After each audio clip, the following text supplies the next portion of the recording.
Welcome back the another video. तो दोस्तों, आपका स्वागत है हमारे चैनल एसके क्राइम स्टोरी में। दबंगई करने वाले अधिकारियों की अब खैर नहीं। सीएम योगी आदित्यनाथ ने बनाया धाकड़ प्लान, अधिकारियों में मचा हड़क, वीडियो की कोशिश गई बेकार।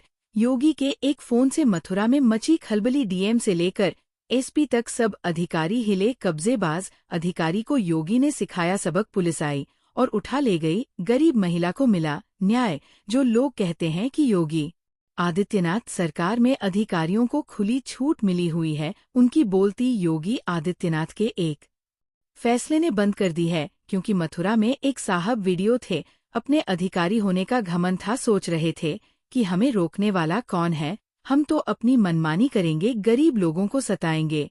लेकिन योगी सरकार ने दिखा दिया कि यहाँ रोका भी जाता है और ठोका भी जाता है। दरअसल ये पूरा मामला मथुरा का है, जहां एक खंड विकास अधिकारी यानी कि बीडीओ साहब हैं, जिनकी नियत एक महिला के मकान पर खराब हो गई। पहले मकान किराए पर लिया और फिर वापस करने में आनाकानी करने लगे। धीरे धीरे उस मकान पर अपना कब्जा भी जमा लिया। लेकिन वो ये भूल गए कि सूबे में योगी सरकार है, यहाँ गुनाह करने वालों के लिए माफी नहीं है। फिर वह चाहे कोई अधिकारी हो या फिर कोई बाहुबली ही क्यों ना हो, सबके साथ समान इंसाफ होता है। और हुआ भी यही। अब बीडीओ साहब जेल की हवा खा रहे हैं। चलिए आपको पूरा मामला विस्तार के साथ ग्राफिक्स के जरिए बता देते हैं। दरअसल भूदेव लवानिया बसरहर के खंड विकास अधिकारी हैं। लवानिया मथुरा के राधिका विहार के रहने वाले हैं।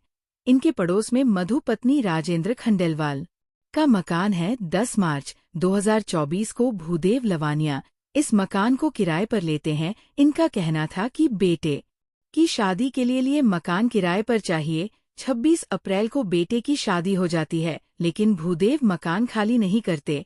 जब बुजुर्ग बार बार मकान के लिए कहते हैं तो भूदेव बात को टालने लग जाते हैं। फिर आरोप लगते हैं कि बुजुर्ग महिला का कोई बेटा नहीं है। इस बात का फायदा भूदेव भी उठाता है। वो धमकी देता है कि अगर मकान खाली करने के लिए कहा तो परिवार समेत गायब करवा दिया जाएगा।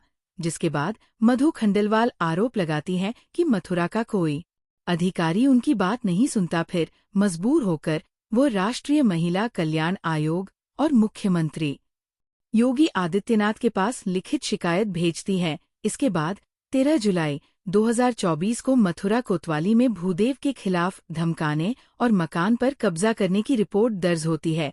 इतना सब होने के बाद भी बीडीओ भूदेव लवानिया ने मकान का मोह नहीं छोड़ा। वांछित होने के बावजूद वह पुलिस और न्यायालय के सामने पेश भी नहीं हुए।